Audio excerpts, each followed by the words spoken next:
Breaking news, অবশেষে অব্যাহতি দেওয়া হয়েছে বিসিবি পরিচালক এম নাজমুল ইসলামকে। ক্রিকেটারদের দাবির পরিপ্রেক্ষিতে শেষমেশ নাজমুল ইসলামকে বিসিবির সব দায়িত্ব থেকে অব্যাহতি দেওয়া হয়েছে। মাঠে ফিরবে বিপিএল, ক্রিকেটাররা একটু পরে মাঠে আসবেন। তবে প্রথম ম্যাচটা হবে কিনা সেটা নিয়ে জানি না, বাট দ্বিতীয় ম্যাচটা মাঠে গড়াতে পারে। বিতর্কিত মন্তব্যের পর এম নাজমুল ইসলামকে পদত্যাগের দাবিতে বিপিএল বয়কট করেছিল বাংলাদেশের ক্রিকেটাররা। সব ধরনের, শুধুমাত্র বিপিএল না, সব ধরনের ক্রিকেট খেলবে না বলেছিল। এবং আজকে বিপিএলে যে একটার দিকে যে প্রথম ম্যাচটা হওয়ার কথা ছিল সেটিও অনুষ্ঠিত হয়নি। এবার এরপরে বিপিএলের ক্রিকেটাররা বনানী শেরাটন হোটেলে মিটিং করেছিলেন। সেখানে তারা সিদ্ধান্ত নিয়েছেন যে তারা তাদের সিদ্ধান্তে অনড়। প্রেস কনফারেন্স করেছেন, সেখানে অনেকগুলো দাবির কথা বলা হয়েছিল এবং তাদেরকে বিসিবি অনেকভাবে মানানোর চেষ্টা করেছিলেন, কিন্তু তারা তাদের দাবিতে অনড় ছিলেন যে নাজমুল ইসলামকে প্রত্যাহার না করলে, পদত্যাগ না করলে তারা মাঠের ক্রিকেটে ফিরবেন না। অবশেষে ক্রিকেটারদের জয় হয়েছে। আমার সামনে এখানে পেছনে দেখতে পাচ্ছেন দর্শকদেরকে দেখতে পাচ্ছেন, তারা খেলা দেখতে না পেরে তারা বিক্ষুব্ধ, তারা বিক্ষোভ প্রকাশ করছেন। একটু কথা বলবো দর্শকদের সঙ্গে, একটু কথা বলবো আমি। নাজমুল ইসলাম পদত্যাগ করেছে বা তাকে অব্যাহতি দেওয়া হয়েছে, আসলে আপনারা খুশি না বেজার? অবশ্যই আমরা বেজার। নাজমুল ইসলাম তো ন্যায্য কথা বলছে, ওনাকে কেন পদত্যাগ করাইতে হবে, কেন এই করাতে হবে?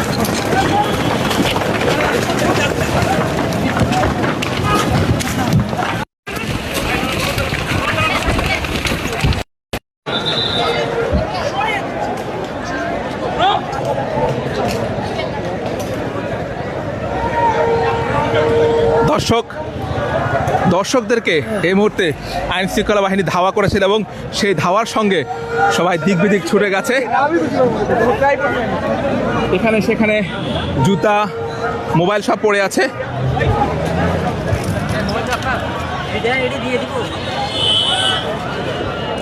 দেখতে পাচ্ছেন যে জুতা সব দিকে পড়ে আছে, ছিটিয়ে ছিটিয়ে ছত্রভঙ্গ হয়ে গেছে এবং সেনাবাহিনী বের হয়েছেন এখন।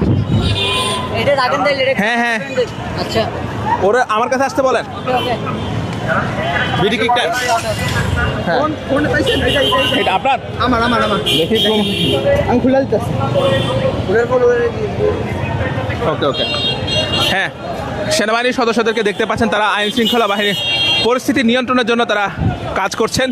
পরিস্থিতি নিয়ন্ত্রণের জন্য একটু আগে দর্শকদের উপর লাঠি চার্জ করেছিলেন, অর্থাৎ ধাওয়া করেছিলেন। ছত্রভঙ্গ হয়ে গেছিল সবাই, ছত্রভঙ্গ হয়ে গেছে সেনাবাহিনী।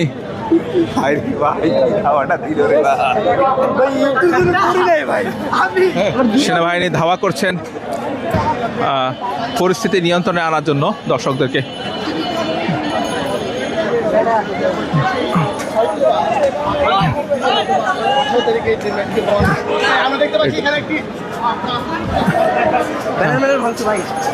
এদিকে আবার দর্শকরা ভাঙচুর করেছেন, দর্শকদেরকে ধাওয়া করার পর তারা আবার ভাঙচুর করেছেন। দেখতে পাচ্ছেন এই যে দর্শকরা ধাওয়া করছেন। আরে এটা কেন হলো? চেঞ্জ হয়ে গেছে।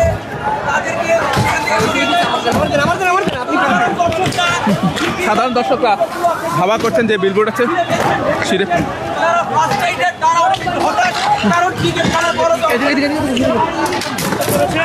ভাঙচুর করছে।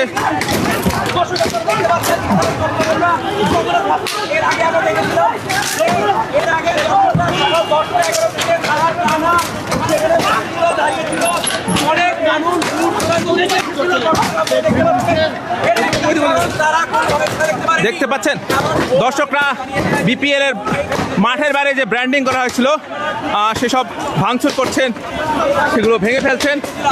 তারা আসলে কতটা ক্ষোভ ভেতরে জমা হয়ে গেছে, তারা সেই সকাল থেকে অপেক্ষা করছেন খেলার জন্য।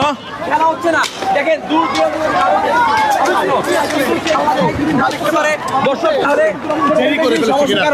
সাধারণ দর্শকরা যখন ভাঙচুর তখন তাদেরকে আবারও ধাওয়া পাল্টা দেওয়া হয় এবং ধাওয়া পাল্টা ধাওয়া চলছে দর্শকদেরকে। জানতে পারেন নিজে খেলা হচ্ছে না। এর আগে আপনারা জানেন যে বনাম বিসিবি ডিরেক্টর নাজমুলের যে লড়াই, সেই লড়াই আসলে সাধারণ জনগণরা কতটা ভুক্তভোগী হয়েছে এবং তাদের কথা হয়েছে।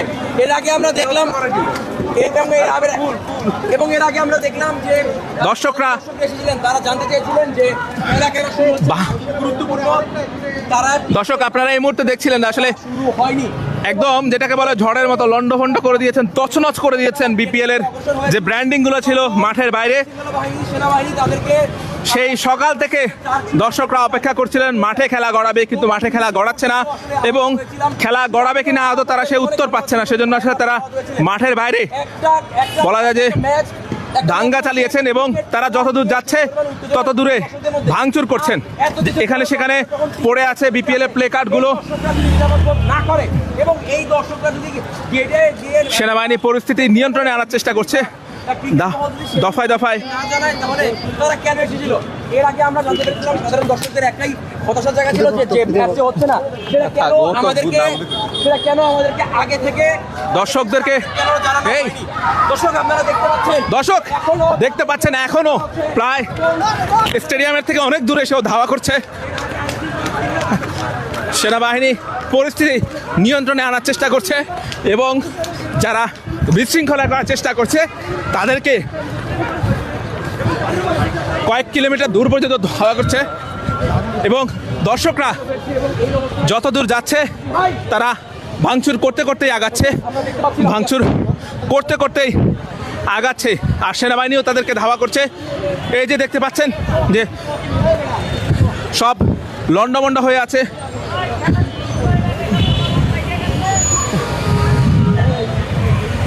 পরিস্থিতি নিয়ন্ত্রণে আনার জন্য বেশ তৎপর বাংলাদেশ সেনাবাহিনীর সদস্যরা, এবং একদম মাঠের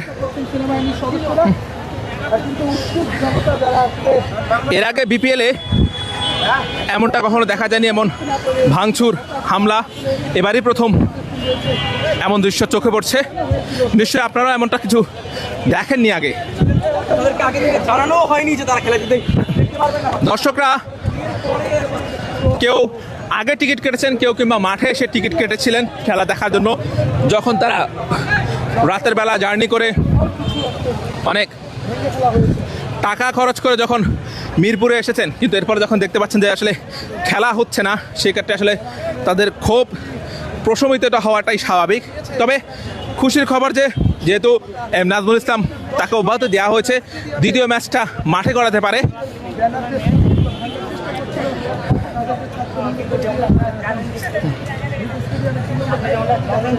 দেখতে পাচ্ছেন পুরো পথে পথেই ধ্বংসযজ্ঞের চিহ্ন দেখা যাচ্ছে।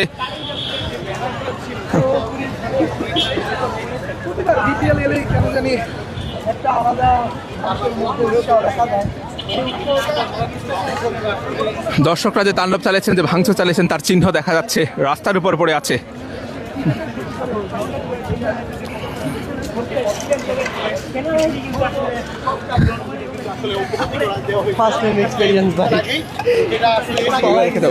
একটু আগেই দর্শকরা স্টেডিয়ামের সামনে যে তাণ্ডব চালিয়েছিলেন তার চিহ্ন দেখা যাচ্ছে। শুধুমাত্র ব্যানার ফেস্টুন সেসব ভাঙেননি, এখানকার গাছের উপর আক্রমণ করেছে। সবাই ছিলেন যারা আসলে সবারই এক দাবি ছিল, তারা মাঠে ফিরতে চায়। তবে তাদের শেষ তাদের দাবি সেটাই যে দেখতে পাচ্ছেন ধ্বংসযজ্ঞের চিহ্ন। এই যে বিসিবির যে আম গাছ, সে আম গাছের ঢাল ভেঙে